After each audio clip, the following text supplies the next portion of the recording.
Hello friends, welcome to watcher addictive. आज हम explain करेंगे मिस्ट्री थ्रिलर मूवी को जिसका नाम है किलिंग मी सॉफ्टली, जिसे डायरेक्ट किया था चेन केज ने। और बात करें इसके IMDb रेटिंग के बारे में जो है 5.5 आउट ऑफ 10 स्टार।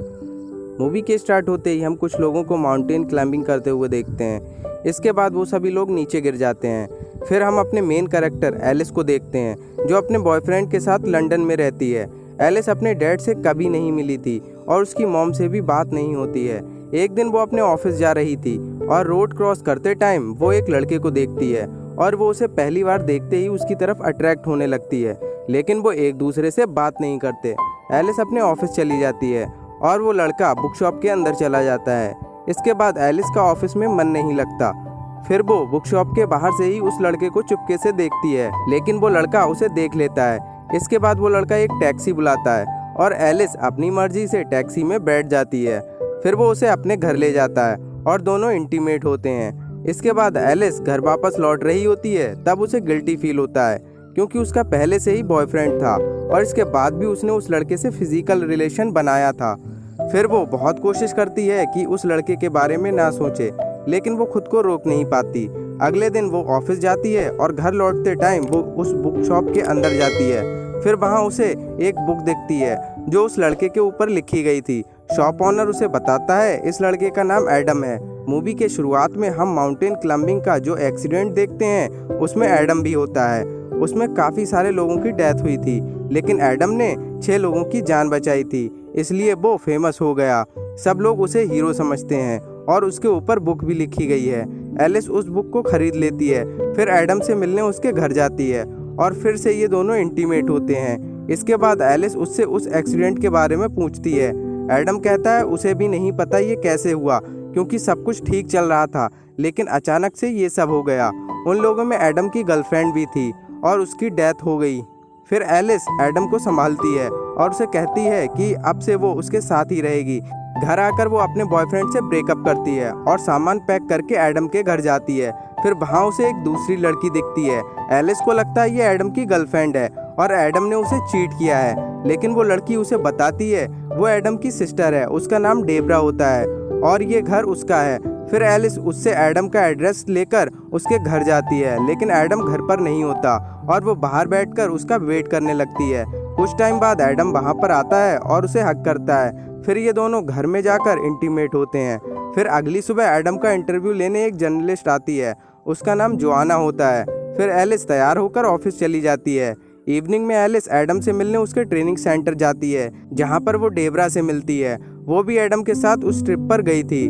फिर वो एलिस को एक बार ट्राई करने के लिए कहती है और वो उसे रेडी करने लगती है। तभी एडम वहाँ पर आता है और डेब्रा को जाने के लिए कहता है कि मैं एलिस को रेडी करता हूँ। फिर हमें पता चलता है कि एडम अपनी सिस्टर पर बिलीव नहीं करता।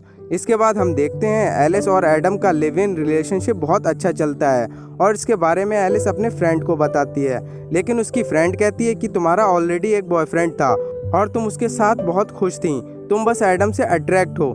क्या तुम सच में एडम से प्यार करती हो? मुझे लगता है तुम्हारा रिलेशनशिप ज़्यादा दिन नहीं चलेगा। एलिस उसकी बातों पर ज़्यादा ध्यान नहीं देती और फिर ये दोनों शॉपिंग करने जाते हैं। शॉपिंग के बाद ये दोनों एडम से मिलने जा रही थी, तभी एक चोर एलिस का पर्स चुराकर भागने लगता है, लेकिन एडम वहाँ पर आ जाता है और उस चोर को पकड़कर मारने लगता है। वो उसे जान से मारने ही वाला होता है, तभी एलिस वहाँ पर आ जाती है और उसे रोकती है। इसके बाद एडम उसे शादी के लिए प्रपोज करता है और एलिस हाँ कर देती है। फिर अगले दिन एलिस को एक लेटर मिलता है जिसमें लिखा होता है तुम एडम को ठीक से जानती भी नहीं और तुम उससे शादी करने जा रही हो, तुम्हें शादी करने की इतनी जल्दी क्यों है? फिर एलिस वो लेटर एडम को दिखाती है। एडम कहता है ये सब बकवास है, तुम सिर्फ मुझ पर भरोसा करो। फिर ये दोनों चर्च में जाकर शादी कर लेते हैं। इसके बाद एडम उसे अपनी फेवरेट जगहें दिखाता है। फिर वो उसे एक स्टैचू के पास ले जाता है और उसे ड्रेस चेंज करने को कहता है। फिर वो उसकी एक न्यूड फोटो लेता है। इसके बाद ये दोनों हाइकिंग पर निकल जाते हैं और जंगल के बीचों बीच एक घर में ये लोग हनीमून मनाते हैं। फिर कुछ दिनों बाद उसे एक और लेटर मिलता है जिसमें लिखा होता है एडम से शादी करके तुमने बहुत बड़ी गलती की है। एलिस को लगता है ये लेटर उसका बॉयफ्रेंड भेज रहा है। फिर वो उसे कॉल करती है, लेकिन फ़ोन उसकी फ्रेंड पिक करती है और वो दोनों अब रिलेशन में हैं। इसके बाद एलिस समझ जाती है ये लेटर उसे कोई और भेज रहा है जो उसे कुछ बताना चाहता है। इवनिंग में वो एडम के साथ एक पार्टी में जाती है, वहाँ पर डेब्रा भी होती है और वो एलिस को एक नेकलेस गिफ्ट करती है। इसके बाद जब वो ऑफिस में होती है तब उसे रिपोर्टर जोआना कॉल करती है। वो कहती है एडम का इंटरव्यू देखकर उसे एक लड़की ने कॉल किया था और उस लड़की का कहना है एडम ने उसके साथ कुछ टाइम पहले जबरदस्ती की थी। एलिस जोआना से उस लड़की का एड्रेस लेती है और उससे मिलने जाती है। वो लड़की उसे बताती है कि वो एडम से एक पार्टी में मिली थी। उसके बाद एडम उसे अपने घर ले गया और उसका रेप किया। जिस एडम को आज सब लोग हीरो समझ रहे हैं, असल में वो एक विलन है। ये सुनकर एलिस बहुत ज़्यादा डिस्टर्ब हो जाती है और अब उसे एडम पर शक होने लगता है। फिर उसे घर पर एक लॉक वार्डरोब दिखती है। वो उसे खोलती है और वहाँ उसे एडम की एक्स गर्लफ्रेंड एडिल का लेटर मिलता है। उसमें लिखा था कि मैं तुम्हारे साथ रहना नहीं चाहती, तुम बहुत ही अजीब इंसान हो और मैं अपने हस्बैंड के पास वापस जा रही हूँ। फिर उसी टाइम एडम घर पर वापस आता है। एलिस जल्दी से उस लेटर को छुपा देती है। एडम को एलिस के ऊपर शक होता है, लेकिन वो उसे कुछ नहीं कहता। एडम के जाने के बाद फिर से वो उस वार्डरोब को खोलने जाती है, लेकिन उसकी चाबी उसे नहीं मिलती। दरअसल एडम अपने साथ चाबी ले जाता है। फिर उसे एक पार्सल और कुछ लेटर मिलते हैं। पार्सल में वही ड्रेस होती है जो उसने हनीमून के टाइम पहनी थी और लेटर में लिखा था, क्या तुम अभी भी एडम पर बिलीव करती हो? फिर एलिस को लगता है एडम की एक्स गर्लफ्रेंड उसे ये लेटर भेज रही है। फिर वो उसके घर पर उससे मिलने जाती है। वहाँ उसकी मॉम उसे मिलती है और बताती है एडिल लास्ट 8 मंथ से मिसिंग है। उसके हस्बैंड और फ्रेंड्स को भी नहीं पता वो कहाँ पर है। फिर एलिस उनके घर में कुछ फोटोग्राफ्स देखती है जिसमें उसे एडम भी दिखता है। एडिल की मॉम उसे बताती है एडम और एडिल अच्छे फ्रेंड्स हैं। फिर वो एडिल की न्यूड फोटो देखती है जैसी एडम ने उसकी क्लिक की थी, ठीक उस स्टैचू के सामने। फिर एलिस को लगता है एडम ने उसका मर्डर कर दिया है। जब वो घर आती है तब एडम को लगता है कि एलिस का किसी के साथ अफेयर चल रहा है। तब एलिस उसे सच बता देती है। वो कहती है उसे एडिल की लेटर मिली थी और वो उसके घर भी गई थी। वो एडम से पूछती है क्या तुमने एडिल का मर्डर किया है, लेकिन एडम मना करता है। वो कहता है हाँ, पहले उसका एडिल के साथ अफेयर था, लेकिन अब वो सिर्फ उससे ही प्यार करता है। लेकिन अब एलिस उस पर बिलीव नहीं करती और वो वॉशरूम का बहाना बनाकर वहाँ से भाग जाती है। एडम उसके पीछे जाता है। तब एलिस छुप जाती है। फिर वो पुलिस स्टेशन जाकर सब बताती है कि उसके हस्बैंड ने एक लड़की का मर्डर कर दिया है। तब ऑफिसर उससे एविडेंस मांगते हैं, लेकिन वो उन्हें एविडेंस नहीं दे पाती, जिससे वो ऑफिसर उसकी कुछ मदद नहीं कर पाते।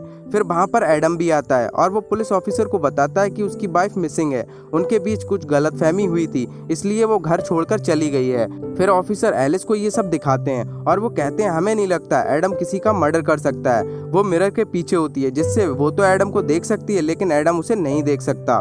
लेकिन एलिस को फिर भी एडम पर बिलीव नहीं होता और वो मदद के लिए डेब्रा के पास जाती है।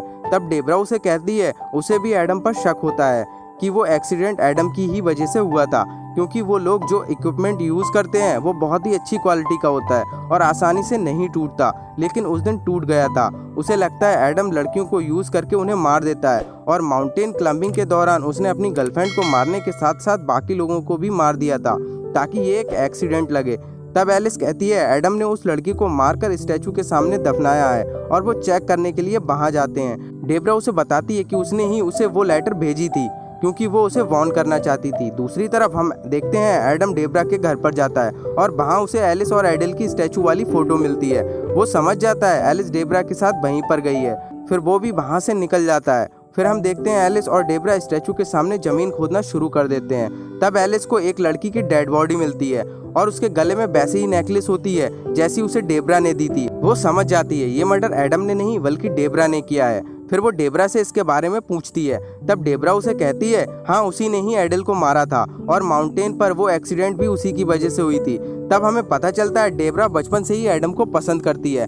वो सोचती है एडम सिर्फ उसका है, वो एडम को किसी का होने नहीं देगी और वो बचपन में उसी स्टैचू के सामने इंटीमेट भी हुए थे।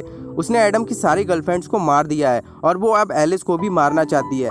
ये सब बताकर वो एलिस पर अटैक करती है। तभी वहाँ पर एडम आ जाता है और एलिस को बचा लेता है। फिर वो डेब्रा से कहता है बचपन में उनके बीच जो कुछ भी हुआ वो एक मिस्टेक थी और उसे पहले से ही डेब्रा पर शक था कि उसने ही ये सारे मर्डर किए हैं, इसलिए वो उस पर बिलीव नहीं करता था। फिर डेब्रा उस पर अटैक करती है। तब एलिस उसे फ्लेयर गन से शूट करती है और वहीं पर उसकी मौत हो जाती है। फिर अगली सुबह वहाँ पर पुलिस आती है और एडम को अपने साथ ले जाती है। फिर ये दोनों अलग हो जाते हैं। इसके 2 साल बाद ये दोनों एयरपोर्ट पर मिलते हैं, लेकिन ये दोनों बात नहीं करते और एलिस सोचती है काश कि उस दिन वो एडम से ना मिलती तो आज का दिन कुछ अलग ही होता।